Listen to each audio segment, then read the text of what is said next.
Assalamualaikum warahmatullahi wabarakatuh. Bagaimana kabarnya? Semoga selalu dalam lindungan Allah ya. Kemudian saat ini bab 345 saya jadikan satu, dimampatkan, makanya ini 3 bab sekaligus dalam satu video. Membahas mengenai prinsip etis dalam berbisnis, etika bisnis dari berbagai perspektif, dan etika bisnis dalam berbagai profesi. Jadi cuma diambil sampel untuk profesinya ya.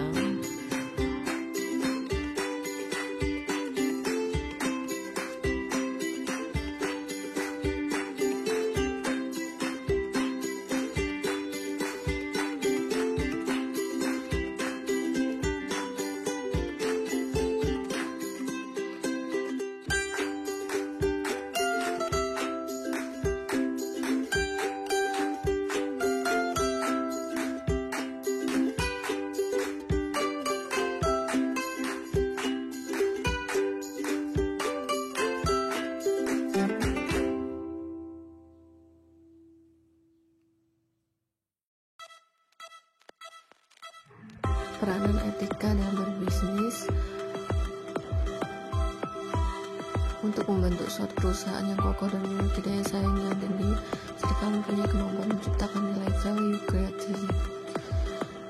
creation yang tinggi, di mana diperlukan suatu landasan yang kokoh untuk mencapai itu semua.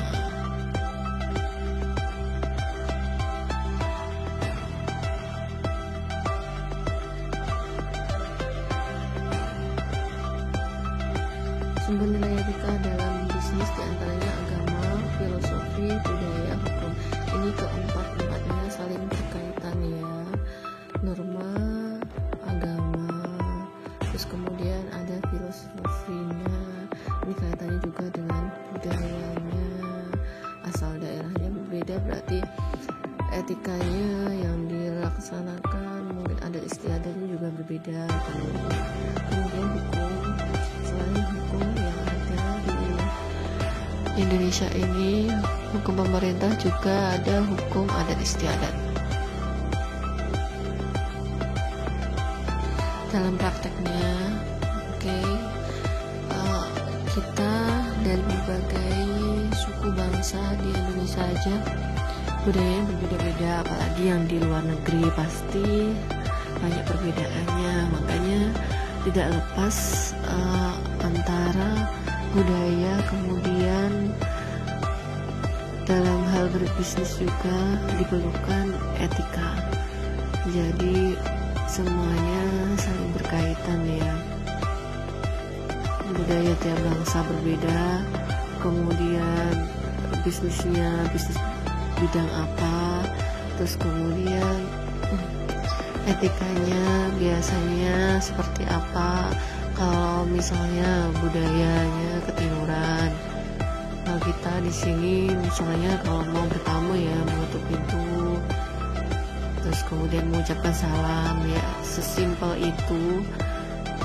itu saja harus membawa etika untuk dilaksanakan agar tercipta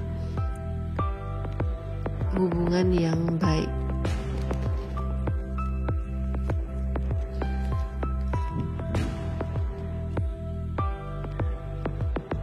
Perspektif atau sudut pandangnya ajaran barat diantaranya teori keadilan distribusi, keutamaan, hukum abadi, dan teori. Ini kalian bisa cari di ebook atau di dua buku, yaitu Kak Berten sama Ilham Fahmi. Di sana dijelaskan, atau mungkin kalian mau ebook, atau mungkin kalian menurut aplikasi ya di Pusnas, itu kalian bisa temukan penjelasannya di sana. Kalau sudah mencari penjelasannya kalian masih belum paham, berarti kalian bisa menghubungi saya atau Japri secara pribadi. Ini contoh-contohnya kode etik profesi akuntan. Itu di situ organisasi Institut Akuntan Indonesia, dulu bernama Ikatan Akuntan Indonesia, disingkat itu IAI. Ada 4 hierarki: prinsip etika, aturan etika, interpretasi aturan etika, tanya jawab etika.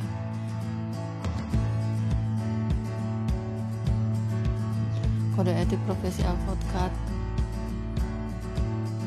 diantaranya menurut Noto Hami Jojo dalam Abdul Qadir Muhammad 2006, seorang profesional di bidang hukum perlu memiliki sikap manusiawi, jadi memanusiakan manusia ya, kemudian sikap adil apapun misalnya kondisinya, misalnya dari golongan orang-orang miskin, tetap kalau pihak orang miskin tersebut benar, berarti kita harus benar-benar bisa memposisikan dia benar seutuhnya. Kemudian ini kode etik psikologi Indonesia, tetap ya, kepentingan umum itu di atas kepentingan pribadi, tanggung jawab, kompetensi mencakup pengetahuan, keterampilan, dan perilaku.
Untuk pertemuan kali ini tidak ada tugas, jadi tetap absen seperti biasa. Di situ di komen video ini, jadi jamnya itu kalau misalnya ada perkuliahan saya di jam pertama, berarti pagi 1 itu aturannya, pagi 2 itu yang berikutnya. Jadi sementara ini stay at home, thinking positif, dan belajar istilahnya mendekatkan diri sama Allah, belajar sopan santun terhadap keluarga, sesama. Jadi lebih kepada benar-benar kita mendekatlah sama Allah, sama Rasulullah, itu aja.